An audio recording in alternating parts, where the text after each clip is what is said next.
YouTube, we are back. Boy, have we missed you, and it's good to be back on set in the studio. Welcome to another episode of the Hobby Headquarters here at the Hollywood Rip Studio. I'm your host, Mr. Hollywood, joined by Joe Nasty. To my right, apologies are in order. We have been off the grid, off the map, Scottsdale, Arizona to be specific, celebrating a 20-man bachelor party for the ages and living to tell the tale, may I add. Yeah. But we've missed so much since we've been gone. Yeah. Love you, Kelly. So hope you're ready for some nuggets of knowledge. Lot of stuff to cover. But let's start off with the hottest product on the market. No, for the first time, it's not Flawless, which just came out, because that product is ASS.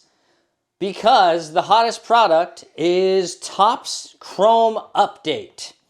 That is these boxes right here. This is the hobby box. He is holding the jumbo hobby box right there.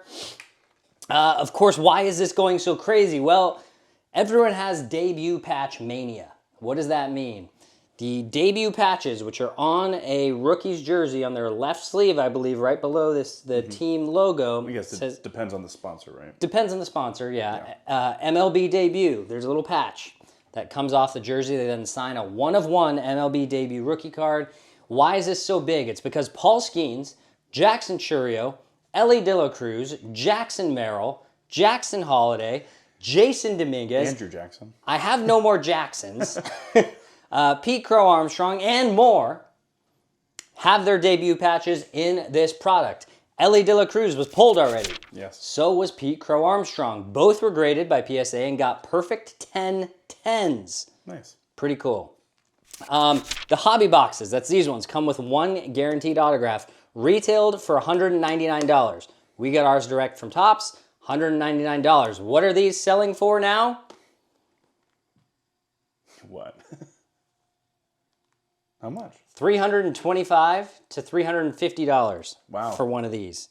People are excited. Yeah, and the jumbo boxes, that's these ones, retailed for $420. Yeah. These are now going for $750. Wait, why is this more expensive? That's crazy. That's bigger. No. The jumbo has 3 autographs in it. Oh, 3. Has 3 guaranteed autographs in the jumbo, 1 guaranteed autograph in the hobby version. I should have read the box. You should have read the box. You shouldn't have to read the box at this point. But, yeah, these boxes were priced really high this year. And, you know, I get it for kind of the players you can hit. But what is driving, the real driver behind the prices of these is that Paul Skenes has not been found. And the Pittsburgh Pirates have offered the craziest package to the person who pulls that card.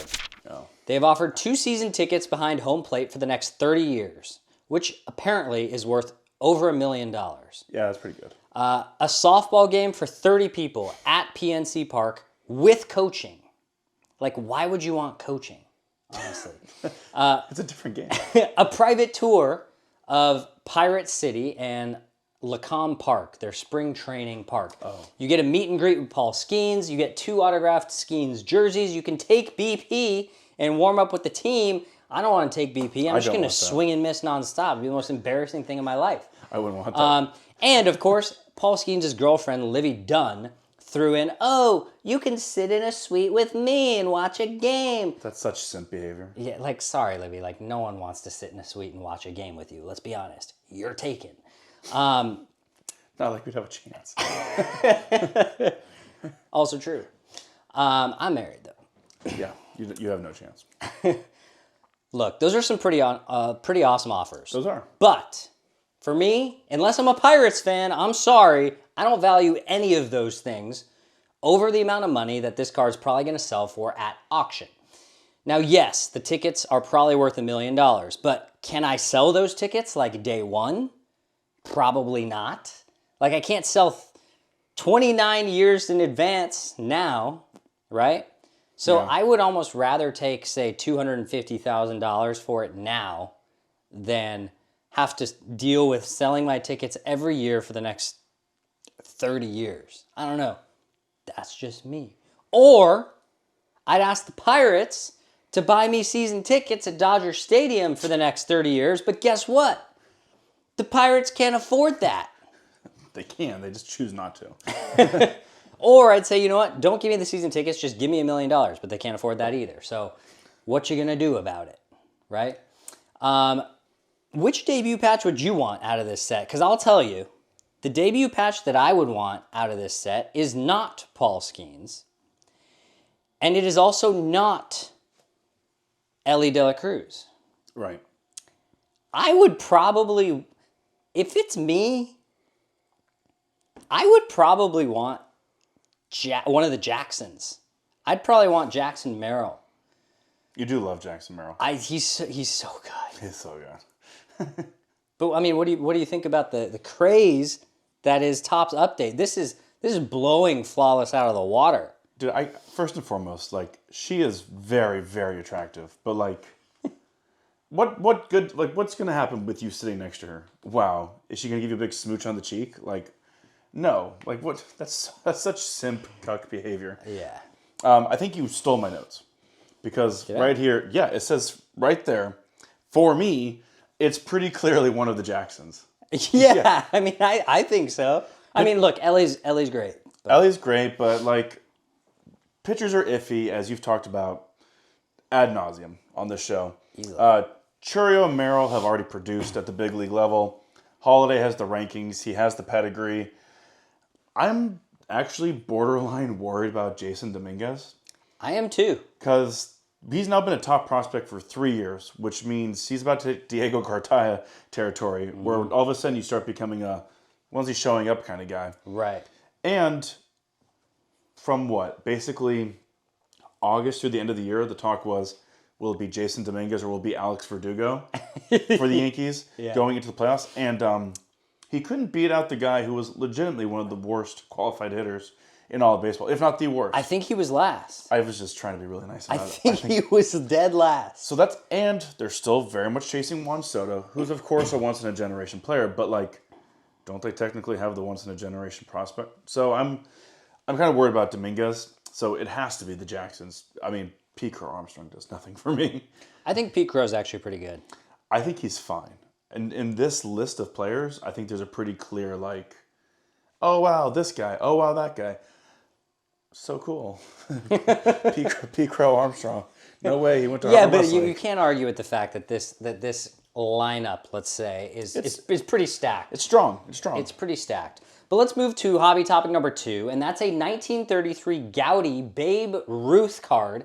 One of these right here, although this is the green background version. The red background version, a version of it, it might have the red or the orange or something like that. We'll call it a rorange. Sold on Fanatics Collect for $1.62 million. It is PSA 8.5, population of 3. That one is chewed up and beat to crap. There's just something about a straight up vintage card. Like, no autographs, no patches, no shiny anything, just literally ink and cardboard. The big flex at this time was color. Yeah. Right? Right. And so I want to ask you, would you rather have one of these, right? Say, would you rather have that 8.5 Goudey Babe Ruth that I just flashed on the screen for you guys for $1.6 million? Or would you rather have like a LeBron James rookie RPA for $1.6 million? It's not even close. It's got to be the former, the old school one. I'm the same way. That's like when cards were just like, you got the pack of gum, you got, oh, I got the Babe Ruth, how cool is this? I'm with you. As opposed to like, oh, I've got the LeBron, it's hologrammed, he's got like his fingers in the air meaning one thing, so it increases its value. Oh no, but the word is slightly, no. These are so, are you telling me this one's like 90 years old? 1930? Yeah, it's 90 years, it's yeah. Like, that's 91 so much, years old. That's so much cooler. Think about what this card has seen. I don't want to know Ice, what it has seen. Vanilla Ice. I was about to say Ice Spice, which is way less cool. They're both. Yeah. Let's move to the next hobby topic. I'm with you, though. I would take the vintage all day. We got all vintage in front of us. Look how casual he's sitting in that picture, too. Yeah, yeah. all vintage in front of you today. Some awesome vintage. True rookie Mickey Mantle, true rookie Willie Mays, the Mickey Mantle rookie card. We got a Hank Aaron cookie is something Mother's Cookies. I forget whatever the Max's. no No, Makes. Marquez. Johnston Cookies. That's what it is. Oh, that. I think it's Johnston Cookies. It's saying that Johnson makes cookies. Hank Aaron rookie card. Anyways, we digress. Next topic: PSA. Yes. They eliminated the declared value you need to put on to your submissions. That saves a lot of hassle because you don't have to put the amount that the card is worth anymore. You just have to choose your service level, which means the card can be worth up to that amount. And they just say, F it, we're putting it at that service level. Now, the problem with this, the good thing is it makes life a lot easier. I don't have to sit there and enter in 30 different values, right? Yeah, sure. The problem is because now that they're all entered at the maximum amount, your return shipping is more expensive because they're all now insured for the full value. So people have been complaining about that. So it's kind of a double-edged sword. Be lazy when you're submitting, pay more when you get return shipping. Maybe give the people the option to accept or decline the additional insurance. Yeah. Or give the people the option to still manually input their own values, right? But in general, I think for the ecosystem as a whole, on the whole, we had a history teacher in high school, on the whole, and we always used to laugh. Not a dirty mind at all. But I think it's positive. It just makes life easier for submissions. What do you think? I'm with you. I mean, always like give people the choice one way or another. I mean, you're talking to a guy who actually doesn't have Amazon Prime either. So like when it comes to shipping, it's like, well, I kind of make my own choices in life. Yeah. So yeah, generally I'd say that's the right way to go about things in terms of like customer service. Yeah, I think you want to throw money at an issue? Great. If you want to live with your decisions, it is what it is. I think so. I think it should default to just automatically putting in the maximum value. But if you want to input your own, I think it's fine. I really do. For sure. Moving on. Whatnot. And I want to talk about this one a little bit because I hate it. Specifically, Whatnot auctions. These like 10-second auctions on Whatnot that are going on where they put the card on the screen, they say, all right, guys, go. And a 10-second clock runs. They started at $1, and every time someone bids, that clock goes back to 10 seconds. Oh. The problem with this is the majority, like the amount of cards that I see that are being sold on that platform for 2 to 3 times what their actual value is crazy because you have no time to look up any comps. So my advice is do not participate in those unless you are a card value master. Like a savant. Like you've got a dictionary in your head or like you have a computer plugged into your brain with ChatGPT. Like, I don't like that we keep going to things in the hobby that put collectors at a disadvantage, right? We're selling them on disadvantages. Yeah. Dutch auctions, we're preying on fear that something's gonna sell out. 10-second auctions, we're preying on don't give them any time to comp it, just make them pay whatever. Like, I'm sick of this crap. What do you think of it? They're gimmicks, right? Fear sells. Tell that to the news. I mean, it does, and this is exactly what this is again. It seemed, when we were talking about this, or when you sent it to me, I think this would be a really interesting reality show. Like put a card up, like bring a bunch of savants or people with like special skills into a room, and then like you have this kind of thing. As an actual way to auction things, it seems a little disingenuous, maybe. It does. Like I just thought of this right now on the spot. You know what this sort of reminds me of? What was the show where you couldn't go into the storage crate? Like if someone like forecloses or like they are for too long, their storage place goes up for auction. Do you remember the show that you never saw this? Storage Wars? Yeah, Storage Wars. Thank you. This reminds me of Storage Wars where you have to like from the outside and use your knowledge of like I saw this very briefly and you put your bid on it. It kind of reminds me of Storage Wars. probably a little bit too vague of a reference, but Well, as I sit here, that's what comes to mind. I wouldn't know what you're talking about. I just don't like it. And You've never seen Storage Wars? No, I haven't. Oh, you? I've you just would heard love of it. I've heard of it. Never seen it. But I thought that was going to land. maybe it landed for some people in the audience, just not for Mr. Hollywood. No. But we got to keep going because Shohei You would never Ohtani. be caught in a storage auction. No.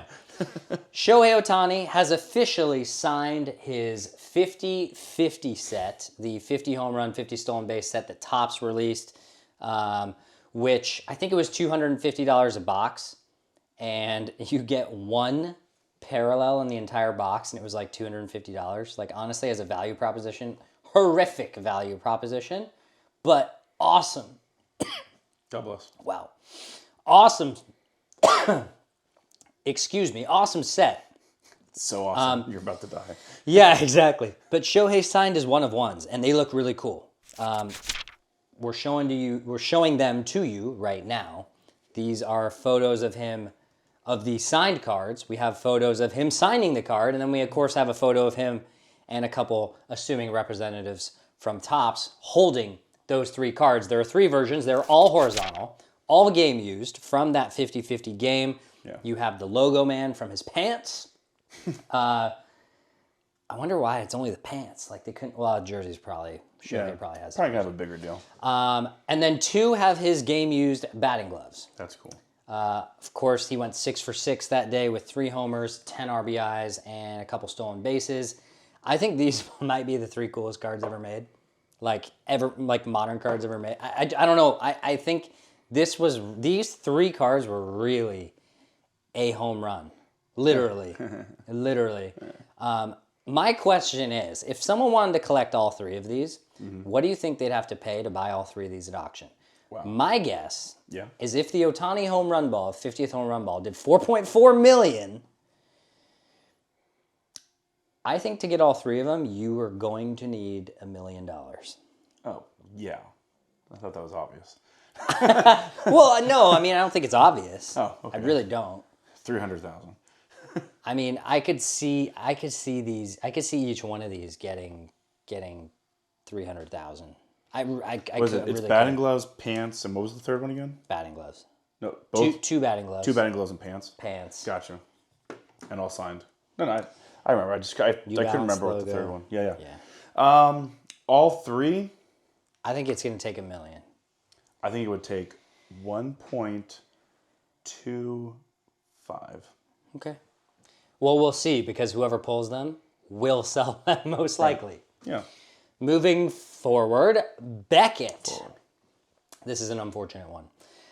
The owner of Beckett, his name is Greg Lindbergh, or I'd say he's the owner of Beckett's holding company, Global Growth, pled guilty to $2 billion worth of insurance fraud and money laundering.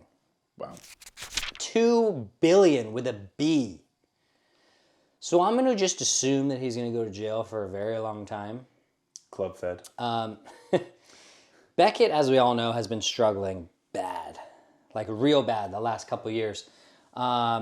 Sports Card Investor pointed out earlier, I think last week while we were gone, that Beckett graded 26,000 cards in August, compared to 158,000 cards by SGC in August, compared to 888,000 cards by PSA. It's paltry. In August. So between PSA and SGC, they're grading over 1 million cards a month. Beckett's grading 20K. That is real bad. Are they even trying? For a company that has probably the most history in the entire hobby. But hopefully something positive can come from this. Dr. James Beckett, the original founder, sold this company in 2005. So I'm hoping that this could be a chance to bring in someone who has higher hopes for what is an iconic slab company. I'd love for someone to come in with the lineage of Dr. Beckett and try and rebrand, get this thing off the ground again. I think their biggest problem is probably the fact that they don't give out 10s that aren't like pristine 10s or black label 10s. Like a PSA 10 from Beckett is, they give it a 9.5. And so like, why would I submit a card and get a 9.5 when I could submit it to PSA or SGC and get a 10? Like, why would I want it to say 9.5 instead of 10? It's the stupidest thing ever. They need to get rid of the 9.5. That's step number one. Step number two is get someone in there who actually gives a crap. Yeah. I would say that if someone at the top is more concerned with fraud, then your customer quality service is probably not going to be so great. So yeah, hopefully they can get someone in there who actually cares about what the heck is happening within the company. Because you're right, that is one that I had heard of before this whole endeavor. It's weird when you say like they should loosen their standards. Well, at the end of the day, maybe that's what they want to be known for, right? Like a Jaguar is going to change its logo and be terrible, but the standards of the car still has to hold up. But so it's like, yeah, should they loosen? Maybe but if you're holding that Beckett 9.5 as opposed to someone holding a PSA 10, then maybe like well, if I have that Beckett 9.5, doesn't that hold a little bit more weight? I don't know. It's a real catch-22, and it sort of feels like you're kind of gaming the system if you go one way or the other. Yeah, I mean, I just... You want to be holding something that says 10. I get that. I mean, but the only differentiating factor between Beckett now and PSA is the subgrades, is paying extra for subgrades. You can see what they're grading each individual category. Mm-hmm. That is nice. Which is nice, right? But apparently that's not enough, because still, the majority of the cards are getting 9.5s. So would you be okay if you got a Beckett 9.5, but they told you, well, by our standards, this is why we do this? You would. That's not... No, I mean, I want a 10. Give me a 10. If it's a 10, it's a 10. If PSA is going to say it's a 10, why are we on our little high horse like, oh, it's a 9.5 because we graded 9.5 here, 9.5 there. It's not absolutely perfect. No. I hear that's exactly how they sound. Just give me a 10. Moving forward, right, Freddie Freeman's Grand Slam, walk-off Grand Slam, ball. Hey, I heard you were there when that happened. I heard you were there too. I was sitting next to you. From World Series Game 1 will officially go to auction in December.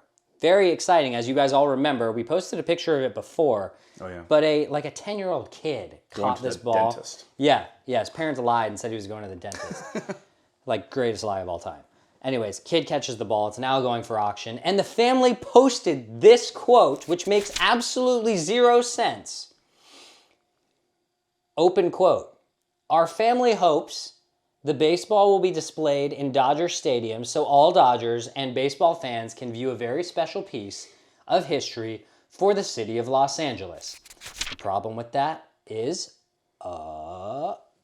you do know that you've chosen to auction it to the highest bidder, right? Maybe they forgot. What an idiotic statement. Just give it to the Dodgers for $500,000 and season tickets for the next 10 years if you want the Dodgers to have it and display it. Mm-hmm. Because odds are, now, this will probably go to Asia for like $5 million. Truly. Just like all the other Dodger stuff gets sold to Asia for millions of dollars. Yeah.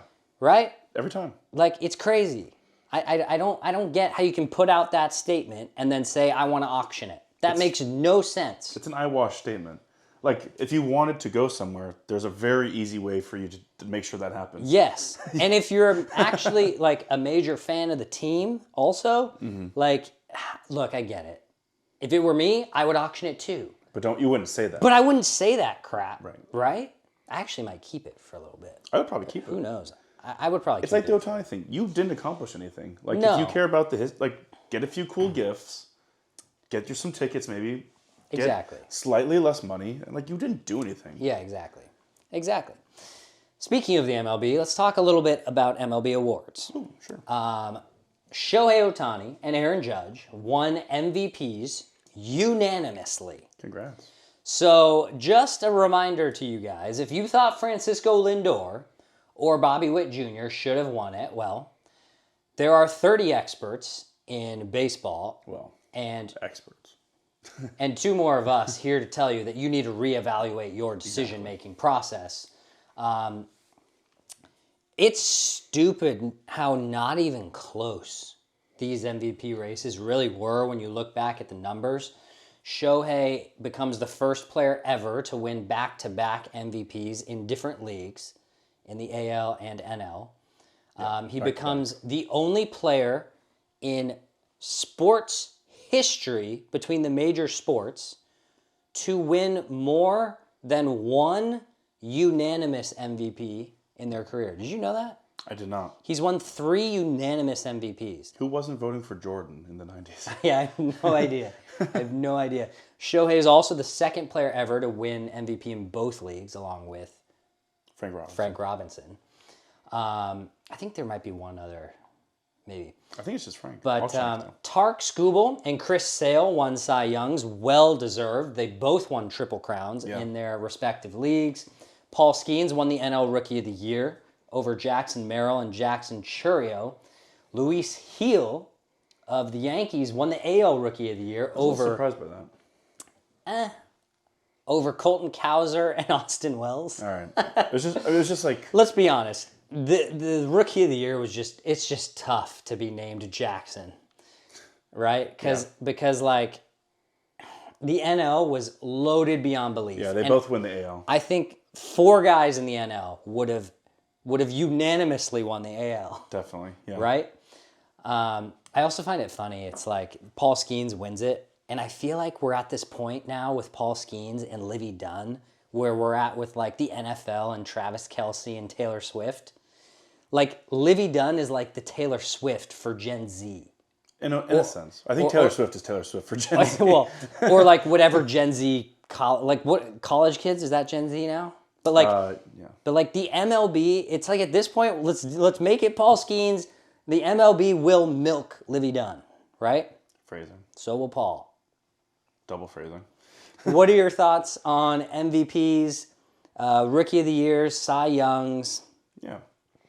Look, it wasn't an argument, and if you're arguing about Lindor, you live in New York. But also, he wasn't even unanimously the second place, runner-up. No, he wasn't. So, like, even all these other experts didn't think he was even worthy of when look, it doesn't matter. People were voting for Ketel Marte. That's what it was. Some people also voted for the third place guy.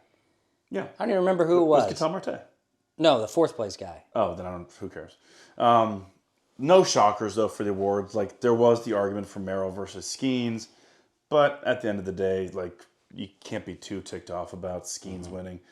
The only shocker was if we were sitting here right now, this time last year, the shocker would have been that Chris Sale won the Cy Young. But considering the body of work, yeah, he very much deserved it. It's just crazy that Chris Sale, at this stage of his career, at this age, after a multitude of injuries, came back and not only was very good. I mean, he was the best pitcher in baseball. Yeah, he won the Triple Crown. It was, him or Scuba. Did you read that he was about to retire? I didn't read that, but that doesn't surprise me. He was about to retire last year. He might retire still. Like, yeah, well. We didn't pitch in the playoffs, right? After a sigh. Well, did he make it to the playoffs? He didn't pitch in the playoffs. Yeah, exactly. So, he got scratched late in that. The doubleheader with the Mets? That doubleheader. Mm-hmm. So, like, his body put it all in for the regular season, but couldn't make it to October. Which of these players that we're talking about now, the MVPs, the Roys, and the Cy Youngs, which of those players' cards are you looking forward to buying when it is January and the baseball market is down 30%? Only winners? No, you can choose anyone in that. Anyone in those races. Sure. Because I can tell you who I would choose out of those races. Probably a Jackson. It would probably be one of the Jacksons, or, and this might come as a surprise, Gunnar Henderson. But did he finish third? I think he finished third. I really like Gunnar Henderson. Third or fourth. Jose Ramirez was in there as well. Gotcha. I'm not huge on Gunnar. Okay. I'm higher on him than I am Adley right now, but I'm pretty low on Adley. Yeah, I'm low on Adley too. Yeah, that's not a really definitive statement, but... So who's your number one buy of January? You know what? I'm going to go Chourio. Chourio, I like that. Thank you. I actually like that. And that will wrap things up for us here at the Hollywood Rip Studio for episode... We're back from Arizona of the Hobby headquarters. Hope you enjoyed this week's show. Sunbaked. Yeah. If you did, don't forget to drop a like, a comment, and subscribe down below. We do reply to comments at a rather high rate. Yes. I must say. So until next time, I'm Mr. Hollywood. That's Joe Nasty. We'll see you next time right back here at Hollywood Rips. Mr. Hollywood, Joe Nasty, out.